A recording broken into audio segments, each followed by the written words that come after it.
Eu peço licença a todos do canal para hoje fazer uma homenagem toda especial.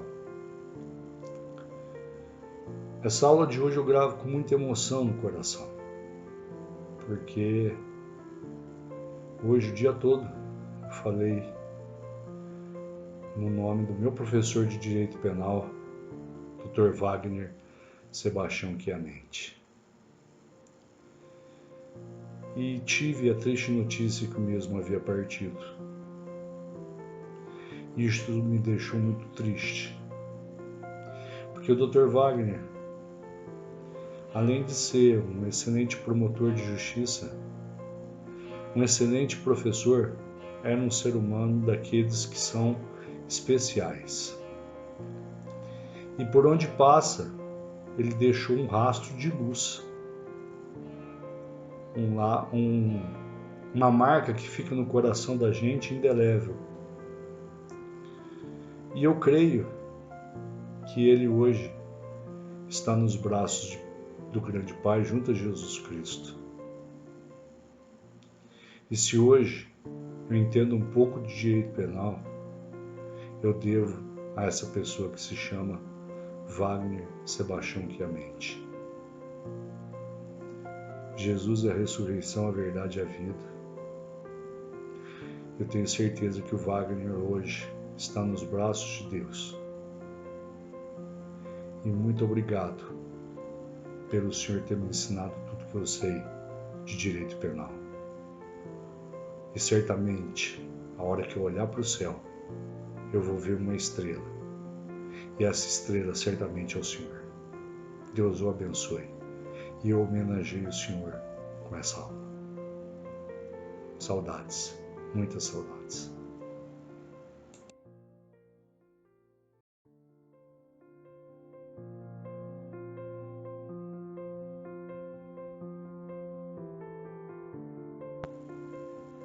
Olá a todos do canal, sejam muito bem-vindos para mais algumas observações sobre o direito penal.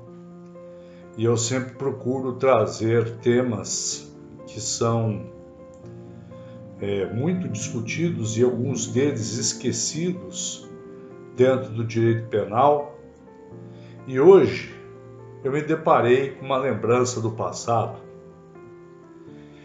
Eu hoje me lembrei do meu professor de direito penal, do qual eu me orgulho de ter sido aluno dele, o professor Dr. Wagner Chiamentti. E foi através dele que eu conheci uma obra que marcou muito a minha vida, tanto no âmbito jurídico quanto no âmbito de professor. Essa obra foi uma obra do professor Francisco de Assis Toledo, em que ele abordava um tema chamado de inexigibilidade de conduta diversa. E fazendo essa volta ao passado, dos meus anos já formados, de processos onde usei a inexigibilidade de conduta diversa, inclusive até em julgamentos pelo plenário do júri, é que eu vou tentar traçar para os senhores algumas características desse instituto chamado de inexigibilidade de conduta diversa. Nos capítulos anteriores, como se fosse uma série, ou nas aulas anteriores, nós falamos que o nosso Código Penal adota a teoria finalista da ação, onde a vontade do agente é o pressuposto essencial para a configuração do delito, seja ele na sua forma dolosa, seja ele na sua forma culposa, seja ele na sua forma híbrida, que é o crime préter doloso. O único crime que tem o dolo no antecedente e a culpa no seu resultado. Muito bem. Sempre defendi, sempre sustentei, apesar de ser minoria, que a culpabilidade ela é pressuposto para a aplicação da pena. Ou seja, o agente pode ter praticado um fato típico, porém, ele pode não receber pena. Só para fazermos um flashback sobre o fato típico, o fato típico ele é composto de 4 elementos. O primeiro deles é a conduta, e a conduta vai se dividir em conduta positiva, chamada de ação, e conduta negativa, chamada de omissão. Nós vamos ter o resultado e nós vamos ter aquele elo que liga a conduta ao resultado, chamado de liame de causalidade ou nexo de causalidade. Atendendo aos preceitos constitucionais e ao artigo 1º do Código Penal, não há crime sem lei posterior que o defina, e nem pena sem prévia cominação legal. E nós chegamos à culpabilidade. E o que é a culpabilidade? É a possibilidade de se impor pena a alguém. Quando falamos de culpabilidade, nós temos que analisar 3 elementos. O primeiro, a capacidade. O segundo, o potencial conhecimento da ilicitude. E o terceiro, a chamada exigibilidade de conduta diversa. Quando falamos do primeiro pressuposto, nunca é demais lembrarmos que o nosso Código Penal ele adota o critério biopsicológico, ou seja, é a idade do agente, 18 anos, somada à capacidade de entender o caráter ilícito do fato. E daí ao desdobramento do artigo 26, na figura dos inimputáveis e dos semi-imputáveis. E quando eu estudava essa matéria, eu tive a oportunidade rara e única na vida de conversar com meu ex-professor que me dá tanta saudade, que é o professor Wagner Chiamentti, e ele me apresentou a teoria de Francisco de Assis Toledo. E essa teoria é uma teoria chamada de inexigibilidade de conduta diversa. E que hoje, como o professor Wagner me apresentou há um tempo atrás, eu vou apresentá-la aos senhores. O que vem a ser a chamada inexigibilidade de conduta diversa, ou essa teoria supralegal de exclusão da culpabilidade? Há uma certa reserva por parte da jurisprudência, por parte de alguns autores, e até o próprio Nelson Hungria, ele era contra essas excludentes supralegais de concepção das causas supralegais de exclusão da culpabilidade. O Franz Wesel, que é o pai do finalismo, ele já admitia essa situação. Mas, entre nós, essa teoria ganhou muita força com 2 grandes nomes do direito penal. O primeiro, Francisco de Assis Toledo, que foi ex-ministro do Superior Tribunal de Justiça, e do professor Aníbal Bruno. E, lendo as minhas anotações, eu achei o seguinte: muito se tem discutido sobre a extensão da aplicação do princípio em foco, entendendo alguns autores que a sua utilização deva ser restringida às hipóteses previstas pelo legislador para evitar-se mais uma alegação de defesa que pode conduzir à excessiva impunidade dos crimes. Para eles, então, comentando essa passagem do livro do professor Francisco de Assis Toledo, para esses que são contra a inexigibilidade de conduta diversa, eles têm como argumento fundamental que a inexigibilidade de conduta diversa levaria a uma maior impunidade. Porém, esses autores, eles são engessados. Engessados por quê? Porque eles somente admitem as causas excludentes da ilicitude e da culpabilidade, desde que fossem previstas em lei. Mas o professor Francisco de Assis Toledo, juntamente com outro professor, que é o professor Aníbal Bruno, eles são, digamos assim, pontuais, eles são cirúrgicos. Não vemos razão para este temor, desde que se considere a não exigibilidade em seus devidos termos, isto é, não como um juízo subjetivo do próprio agente do crime, mas, ao contrário, como um juízo de reprovação da culpabilidade normativa, segundo o qual, conforme salientamos, compete ao juiz do processo e mais ninguém. Então vejam bem, eu vou tentar resumir de uma maneira bem simples. Naquela situação, daquela maneira com que aquela situação se apresentava, o agente age. Será que outros cidadãos, naquela mesma situação, agiriam da mesma forma que agia ou que agiu o agente? Eu aleguei essa situação, por exemplo, nos chamados crimes previdenciários, onde a empresa estava à beira de um processo falimentar e ela tinha que escolher entre pagar os seus funcionários ou pagar os tributos. E o agente escolheu pagar os funcionários. Então veja, e aleguei que na situação de empresário,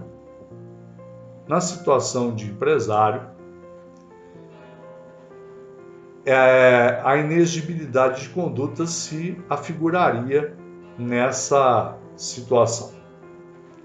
Um dos maiores exemplos de inexigibilidade de conduta diversa foi um grande advogado que pregou a desobediência civil.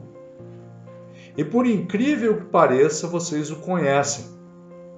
Chamava-se Mahatma Gandhi. Ele era partidário da não violência, ele lidera o processo de independência da Índia no começo da década de 1920, com uma greve geral.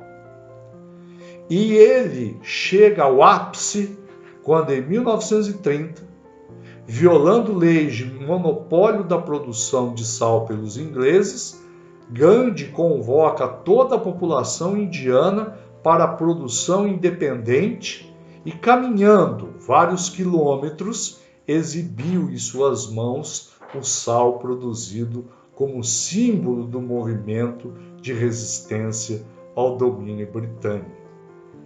Vejam que a inexigibilidade de conduta diversa, ela foi adotada por Gandhi, numa desobediência civil, sem violência, sem agressão, sem provocar nenhum dano às situações. E nós temos, dentro da Espanha, por exemplo, quando o agente age por um insuperável medo, ele fica isento de pena. Legislação espanhola, Código Penal espanhol, artigo 26, parágrafo 6º, isenta de pena quem age estimulado por um insuperável medo. Veja que situação enfrentamos, né? Ela não é prevista no Código Penal, né? Quando no próprio Código de Processo Penal, o Código Penal Militar, em seu artigo 45, chamado de excesso excusável, determina que não é punível o excesso quando o excesso resulta de medo, surpresa ou perturbação de ânimo em face da situação. E nós temos aqui um julgado falando sobre a inexigibilidade de conduta diversa em um processo crime de apropriação indébita tributária, em que foi reconhecido a causa supralegal de exclusão de culpabilidade. Eu faço questão de ler para vocês trecho deste julgado.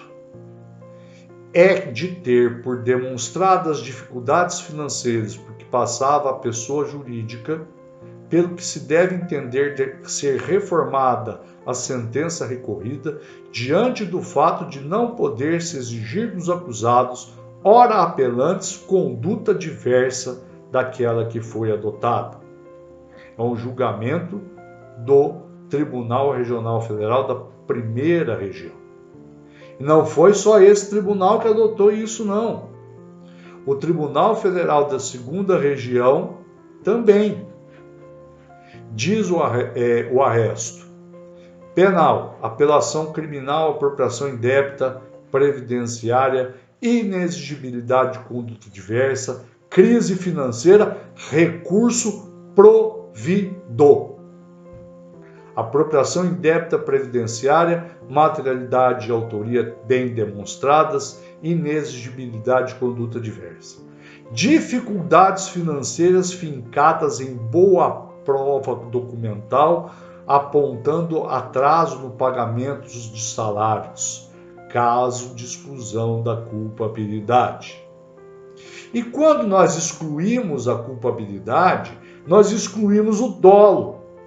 E quando excluímos o dolo, o sujeito somente pode ser punido se houver previsão legal de crime culposo. Então, quando nós falamos dessa situação, quando ela se configura, ela afasta o dolo, subsistindo somente a culpa. E se não existir o tipo penal na forma culposa, não há que se falar em crime e o fato é atípico. Outro julgado sobre o tema, né? Existência de provas substanciais quanto à alegada dificuldade financeira da empresa no período em que foi administrada pelo apelante, reconhecendo-se a causa excludente de sua culpabilidade, qual seja a inexigibilidade de conduta diversa. Tribunal Regional Federal da Terceira Região. E assim, nós temos apelação criminal, apropriação indébita tributária, inexigibilidade de conduta diversa cooperativa.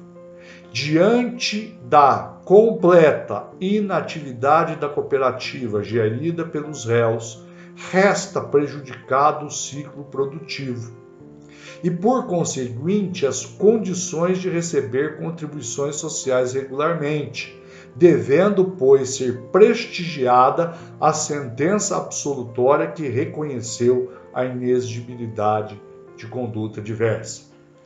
Fica o meu conselho para os advogados explorarem bastante o tema, principalmente diante da situação econômica que muitas empresas atravessam. É plausível aceitar que as consequências de uma crise financeira apareçam em momentos posteriores à própria crise, haja visto o lapso temporal necessário para que surjam demandas contra a empresa, como reclamações trabalhistas, protestos, penhoras, dentre outras. Ora, o próprio réu confessou não ter repassado as contribuições previdenciárias, embasando-se na inexigibilidade de conduta diversa e juntando documentação comprovando a situação financeira da empresa. O débito existente foi devidamente executado, cujo escopo é a satisfação do crédito tributário, não restando caracterizado prejuízo ao erário. A aplicação da tese da exclusão da culpabilidade por inexigibilidade de conduta diversa e consequente absolvição do réu. Nós falamos isso e tratamos disso, e hoje foi um dia muito interessante, porque voltando ao passado e voltando às minhas anotações, eu consegui me lembrar, Consegui me lembrar desse tema e do meu professor, em que essa aula é uma homenagem a esse professor que tanto contribuiu para a minha formação jurídica, se chama Wagner Chiamendi. Ele que me apresentou Francisco de Assis Toledo, ele que me apresentou a tese da inexigibilidade de conduta diversa, que ela se funda numa situação em que o sujeito não tem outra saída senão a saída que ele adotou. E eu vou terminar esse vídeo fazendo minhas as palavras do professor Francisco de Assis Toledo, que se encontram no seu livro, Princípios Básicos de Direito Penal, sua 5ª edição, Saraiva, 2002, página 328. Ele escreve o seguinte com uma maestria espetacular. A inexigibilidade de conduta diversa é, pois, a mais importante cláusula de exclusão da culpabilidade. Constitui um verdadeiro princípio de direito penal. Verdadeiro princípio de direito penal. Quando se afora em preceitos legislativos, é uma causa de exclusão. Se não deve ser reputada como causa supralegal, erigindo-se em princípio fundamental que está intimamente ligado com o problema da responsabilidade pessoal e que, portanto, dispensa a existência de normas expressas a respeito. E se dispensa de normas expressas a respeito, nos dá a entender que o direito penal não é um direito penal objetivo. Não existe a responsabilidade penal objetiva. A responsabilidade penal que existe é subjetiva. E a conduta do acusado, o modo de agir do acusado, as situações em que estava o acusado, permitem sim que a inexigibilidade de conduta diversa seja usada nos processos criminais, seja usado no plenário do júri, porque, segundo o professor Francisco de Assis Toledo, não é uma causa excludente da culpabilidade, mas sim, e eu ressalto isso, um verdadeiro princípio de direito penal. Eu espero que vocês tenham gostado desta pequena aula sobre inexigibilidade de conduta diversa.